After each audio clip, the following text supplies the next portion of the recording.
Welcome to the 45th Spot Podcast. I am back. It is your host, Coach Cav, and I have a special guest here with me, Mr. Oliver Guzy. So he is the 2025 Outdoor State Open in Class L long jump champ. He is also the 2024 Indoor and Outdoor State Open and long jump champion, and he is also a New Balance Nationals qualifier. So if there's anything that I missed, I will allow Oliver to say, introduce himself a little bit more, and then let's get into this interview.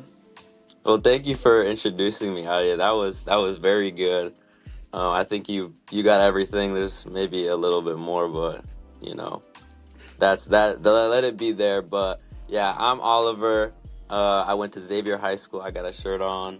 I'm going to be attending Southern Connecticut in the fall, and I'll be majoring in nursing. So alongside doing track and field, of course. So I'm really excited for that. And yeah, that's me. So what made you choose to get into nursing as your major? So nursing is just so before I wanted to do the nursing, I wanted to go into some kinesiology, kind of like something like physical science, because I thought it'd be really cool to work on athletes at the same time doing a sport. So it's something you could do together kind of in a way. But then as of I want to say my junior year going into my senior year, I was I want to do something more sophisticated, something more broad, because I didn't know if I want to become a doctor or if I wanted to become stay as a nurse, something I could do, because once I graduate, essentially I could just stay as a nurse and start working. But there's always the option if I wanted to go to med school, if I wanted to pursue being a doctor. So I'm just with a nursing degree, it's very flexible, and if I wanted to pursue it in a broader way or go into a more specific practice as a doctor, it's good on both ends. So I just thought it's really flexible as a nurse, and I just really love helping people. And my dad being in the healthcare field, he works as a vet. It's just something that I really was interested in, but I just wanted to be more around people. So it's just more I found a balance, and then nursing was just the way I wanted to go. Okay, awesome. Good to know. And I think that's important, especially in high school. High school athletes, if you don't know what you want to do, it is okay. Mm-hmm, of course. It is best to know what you want to do. And like you said, you have experience, being that your dad is a vet and stuff. Mm-hmm. So being around that's something you already knew that you wanted to get into. Mm-hmm. Awesome. Yeah. So we have already mentioned that Oliver is a track and field athlete. Woo, go track and field. I feel of course, yeah. A lot of track and field athletes. Don't worry, we are going to get some different sports on here. Don't you worry. But what are your events as a track and field athlete? So as a track and field athlete, I specialize mostly in the jumps, and I say jumps plural. I mean, mostly the long jump. I've been doing the long jump. So I've been doing track ever since down the line. I used to do club. I don't know how long it's been, but I didn't grow up into the jumps. I was actually a distance runner, but I kind of moved in the hurdles, and then the start of high school, because I joined before the freshman year of my high school career. I started the jumps camp with Coach Mo. Shout out. Exactly. Shout out to Coach Mo and Coach Adia. And that really, really, drew me into the jumps, especially the long jump. And just kind of from there, I've been just focusing on the long jump with a couple, sprint events here and there.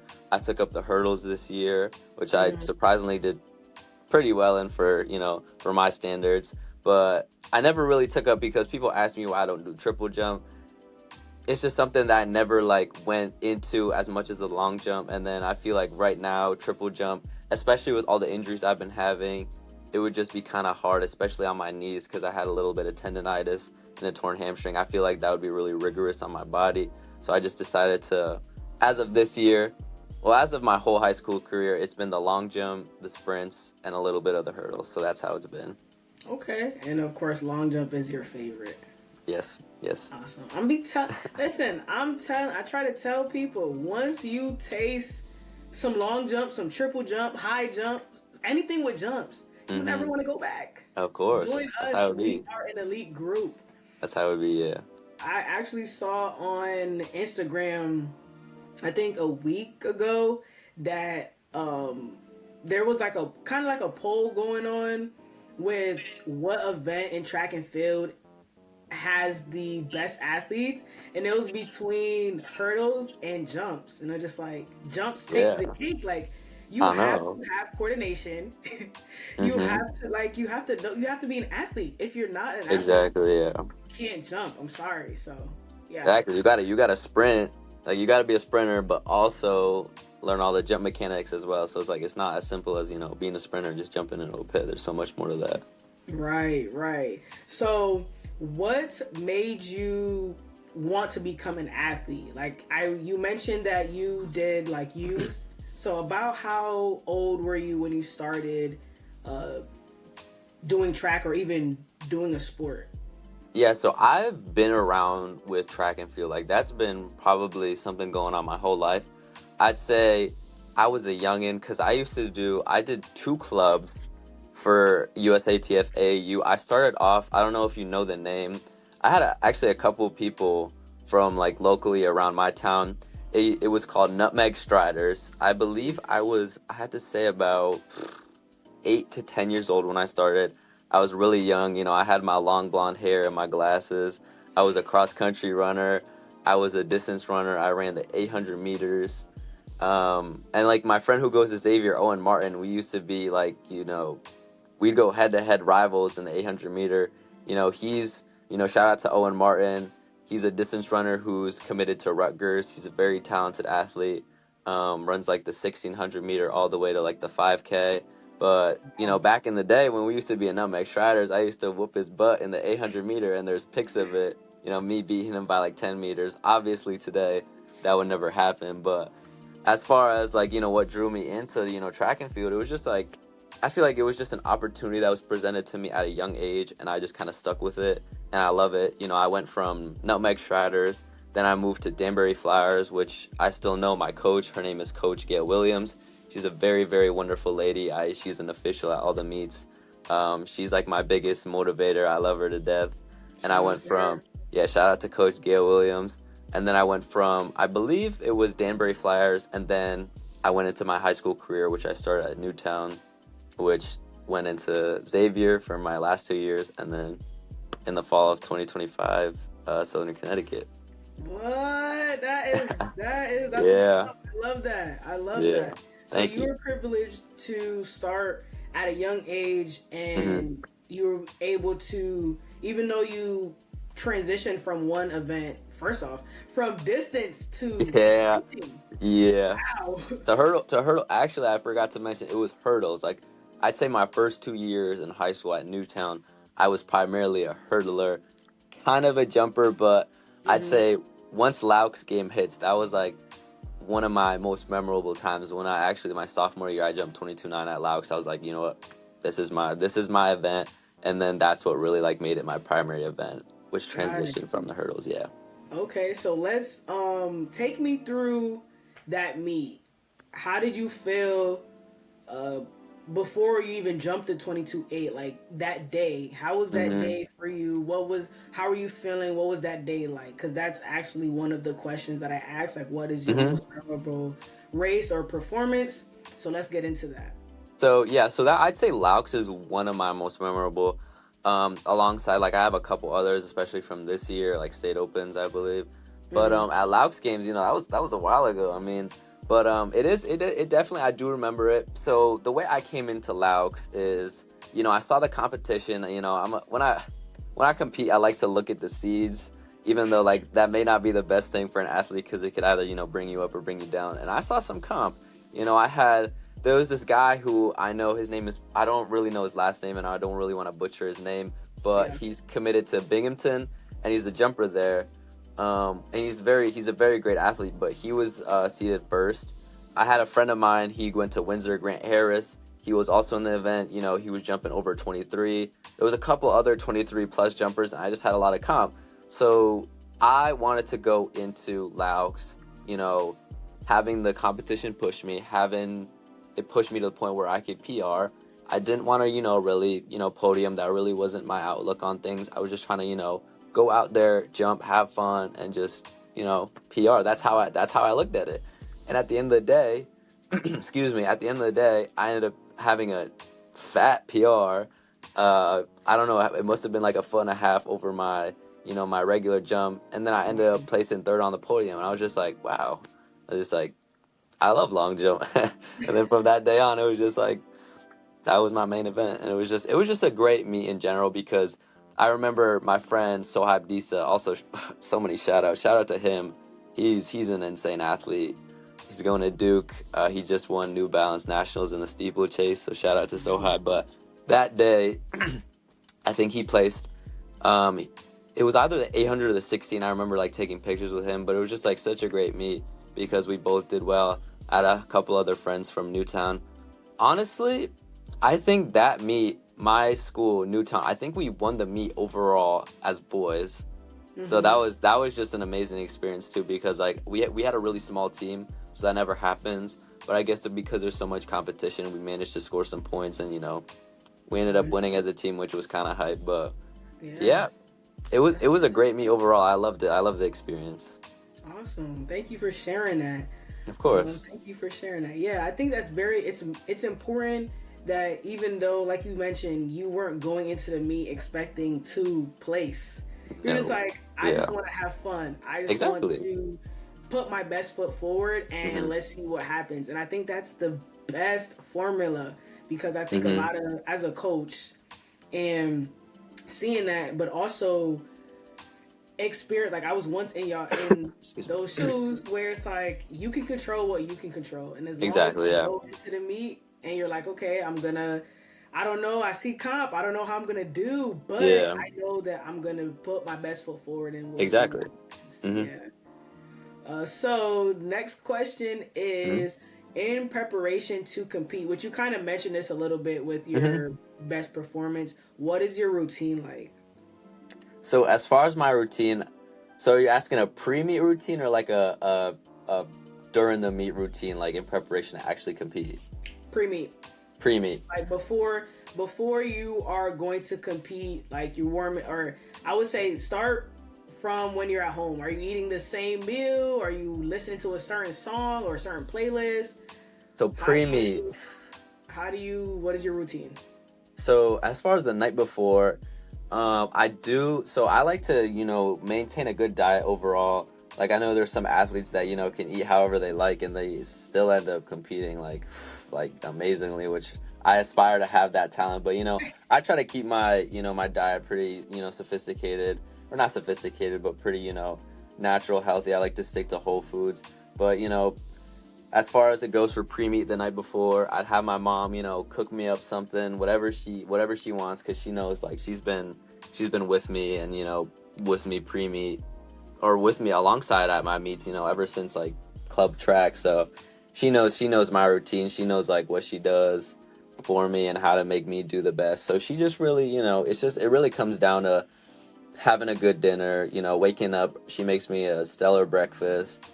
I don't really like to, I know some people like, I know there's Noah Lyles. He has like, I don't know if he has a crazy like pre-meet routine, but like I like to keep my pre-meet routine like really, really simple. Like I feel like the more you think about it and the more you try to do more stuff to it, or the more you try to prepare for a meet, that's the more it gets you to be, I don't know, the way I see it, it gets you more unprepared in a way, because it puts more anxiety, puts more pressure on your shoulders. I just like to, treat it as if it was a normal day, going into it. I wouldn't say as if I was going into it like practice. Definitely not that.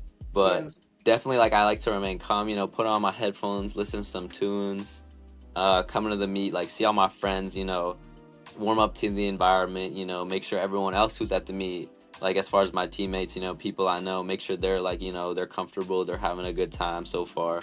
Overall, like I'd say pre-meet, I just like to keep things chill, keep things normal, listen to some music, eat some good food, and then I'll just leave it at that. Just keep it chill. There's no need to do all these things. There's absolutely no need for that. Got it. Okay. So do you ever get nervous? There have been, yes. I'm not gonna say I'm the perfect athlete where I just come in, I don't get nervous and I just do my thing. Like that's not the case. Like I feel like the best days I have are either when I'm really nervous or I'm really excited because the adrenaline kicks in either way.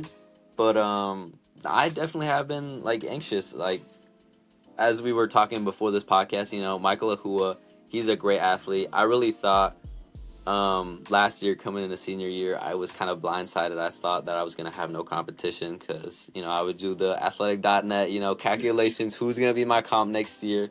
But Michael Ahua came out of nowhere. I don't even know I have to introduce him on this podcast. Everyone probably not to glaze him at all, but he came out of nowhere literally. Yeah. Like, 'cause when I saw that Milrose jump, I was just like, and that was coming into Class L's, Yeah. and then I was like, hold on, let me just double check if he's in Class L real quick. This was indoor this year, and I'm like, oh my god, 24.6. I have to jump against that. I don't even know. I was just like, oh my god. Like I sat right here at my desk looking at my laptop, and I'm like, I had to call up a couple friends, and I'm like, yo, like I don't know if I'm gonna hit it at Class L's.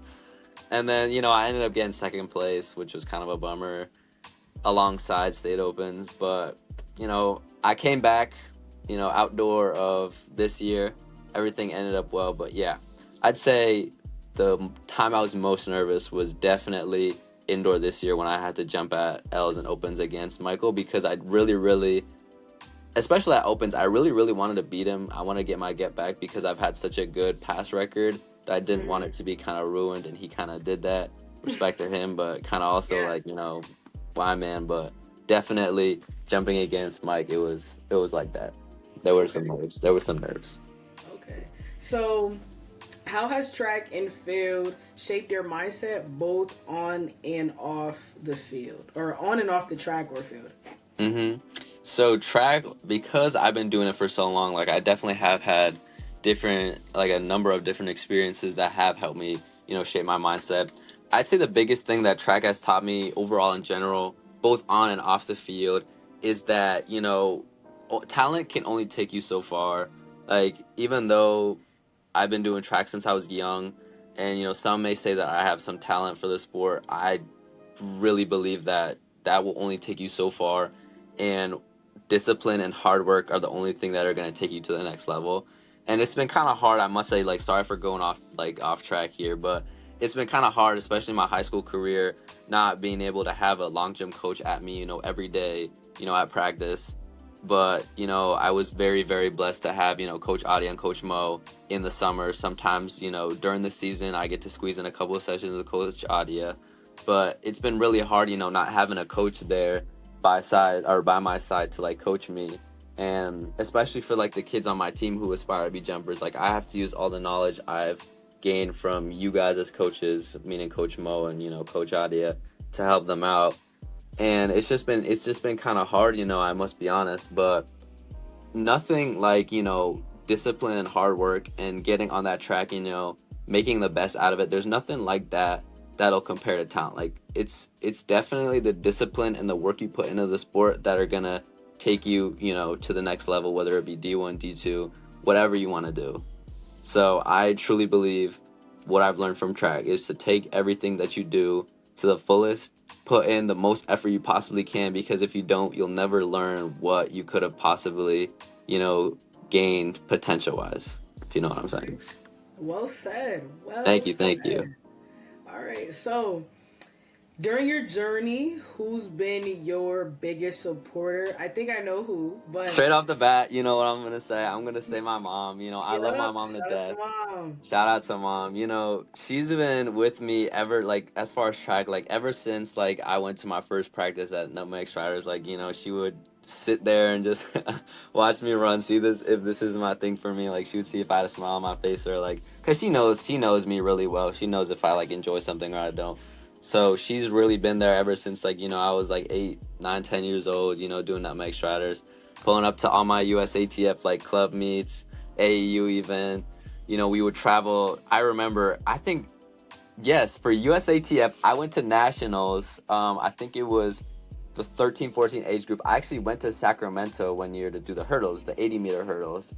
But, for USATF, I've been to 2 nationals. I went to Sacramento, and I also went to I don't remember if it was Austin or Dallas, Texas, but there was a nationals there too. But she's my biggest supporter. She comes with me to all my meets, not to discredit my dad, which he has come with me to meets, but with work, I respect what he does, and he makes time for me as well. But my mom is she's always there for me. She takes the most time she can possibly to be there to support me. Like recently at state opens, she saw me straight after my jump, after I beat like Mike on my last jump at open. She had the biggest smile on her face, and it just made me so happy, because like I was truly in disbelief, and like I was jumping out the pit, and I'm going off track here again, but I'm gonna say the official said I jumped 21.8 on my last jump, and I needed a 23.8 to beat Michael, and I was just like, really? They felt kind of farther.